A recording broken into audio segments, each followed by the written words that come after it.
Welcome to the Capital City Saints, your home for St. Paul Saints baseball. Every week, we're bringing you the stories, highlights, biggest moments, and the personalities that make this team one of the most entertaining in baseball.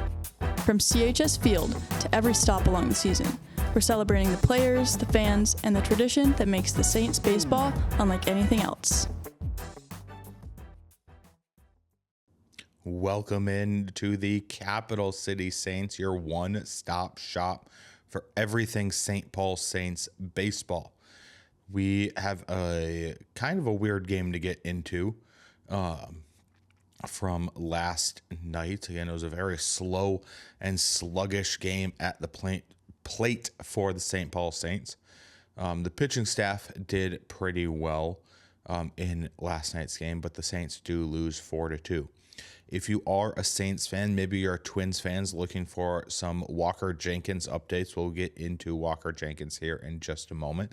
But regardless of how you found us, please subscribe down below. If you do end up liking this video, please leave a like down below as well. You can also comment any questions, comments, or concerns that you may have, and we will address them appropriately. But again, like I said, last night's game, very slow and sluggish from the offense. It just couldn't get any sustained success. The Mud Hens ended up getting on the board first in the top of the third inning by scoring 3 runs. Saints get one back in the bottom of the fourth inning, and then chip away in the sixth to make it 3-2 before the Mud Hens go back up by 2 in the eighth inning, and that is the score they win by. 4-2. The Mud Hens get 12 hits in the game versus the Saints 9. Again, so just by that metric, they had a pretty good night, but we'll get into some other metrics here where they just could not get going. Herder ends up getting the win. He improves to 2-1 on the year. Rozek takes the loss. He falls to 3-4. Taggart gets the save for his first of the season. It was a 2-hour and 35-minute game. Again, beautiful, beautiful night last night. It was 79 degrees as well. There's 5,733 fans in attendance. So let's start with the offensive side because, let's start with the pitching side because there's actually more to talk about, I think, with the offensive side. Aaron Rozek ended up going 4 innings in last night's game. Again, pitched very, very well, I thought. Let up 6 hits, 3 runs. Yeah, he was in for that third inning. But the other 3 innings, I thought he pitched phenomenally. Ended up striking out 4, walking 1 on 64 pitches. First inning went 1-2-3. Second inning went single, pop out, ground out to the first baseman, and then a strikeout. So again, was able to just shut the door down late in that inning. Ended up giving up an RBI double. It went strikeout, walk, RBI double, and then a 2-run homer. So again, just kind of 3 bad batters in a row. In that third inning, allowed the Mud Hens to score the 3 runs, which ended up being the difference. But followed up with a next inning where he let up 2 hits, struck out 1, but got out of the inning cleanly. CJ Culpepper came in after Rozek in the 5th inning. He went just the 5th inning, didn't allow a single run, gave up 1 hit, struck out 2, walked 2, so was able to get out of a bases loaded jam. Matt Bowman pitched pretty well. He went 2 innings, gave up 3 hits on 2 strikeouts, gave up 0 runs on 3 hits with 2 strikeouts and no walks on 18 pitches. Garrett Acton came in, gave up 2 hits, allowed 1 run, walked 1, and struck out 2 on 24 pitches. And then Woo-Suk Go came in the 9th. He pitched 15 pitches, did not allow a base runner, and then struck out one. So again, Woo-Suk Go pitched pretty well in the ninth inning of last night's game, gave the Saints a chance to win in the ninth, but they ended up going down 1-2-3 in the ninth. They had the kind of bottom of the order. They had Rosario, Morissette, and Scooble, and they went down 1-2-3. Walker Jenkins was the only guy that I think had a good, not only guy. Walker Jenkins and Gabi Gonzalez were the two guys that had good nights at the plate last night. Walker Jenkins went 2 for 4 with a home run. Obviously, one scored a run, drove in a run on that homer.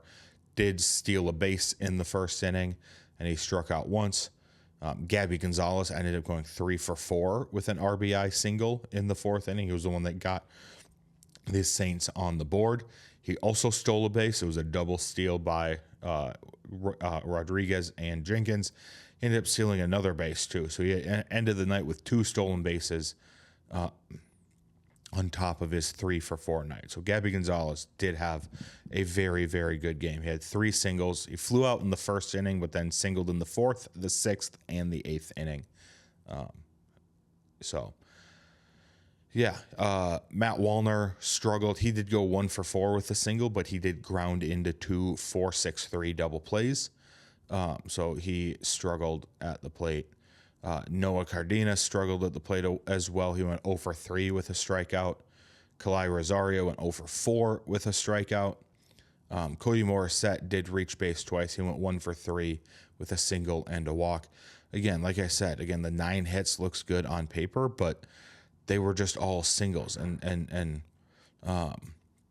the big stat here for me was the fact that the Mud Hens with runners in scoring position went 4 for 18. And again, just average wise, that actually doesn't seem that great, but they had 18 chances with runners in scoring position, and they capitalized as much as they needed to and scored 4 runs. The Saints, on the other hand, went 1 for 6. And they, again, like I said, only had 6 opportunities with runners in scoring position. And 2 of those came in the first inning when Jenkins and Gonzalez were on. It was first and second. They double steal. And then they can't get a runner across the plate. And so when you start off that way, you're going to absolutely struggle. The only hit with a runner in scoring position was the Gabi Gonzalez single in the 4th inning that actually did drive in a run. And so you have the proof there of when they do get hits with runners in scoring position, they actually can drive in the runs and they can actually score. And that's what leads to them being successful. And I know they do end up hitting a lot of home runs, but you can't only rely on the home run to be your only source of scoring throughout the game. So that being said, they are in the second half. They are 31-22. They are only 2 games back from that top spot. I believe they are in 3rd place in the International League. So again, a little bit of ground to make up here. Again, they need to win 3 of the next 4 games here. I think to stay in the race. Be great if they could win the next 4 and win the series 5-1 against the Mud Hens. But you have to win at least 3 of the next 4 games to stay in contention. Absolutely cannot lose the series by any means, but winning the series is the absolute key to this. So that being said, that'll wrap us up for today's episode. Again, if you are a Twins fan that's found this, that wants some Walker Jenkins talk, find our sister channel here, the 301 Show. We dive into a Walker Jenkins discussion on that episode. So go check us out over there. If you are a Twins fan and you want more updates about the Saints, maybe you're a Saints fan hoping that they do make the playoffs, please subscribe to the channel, like the video as well, and we will see you tomorrow. Peace. I am now realizing that we did not get to our game preview for tonight's game. Again, we'll have that episode out tomorrow, recapping tonight's game. So let's actually get into that. Again, overall, they are 73-54. The Mud Hens are 59-68. Ricky Castro does pitch tonight for the Saints. Carl Edwards Jr. goes for the Mud Hens.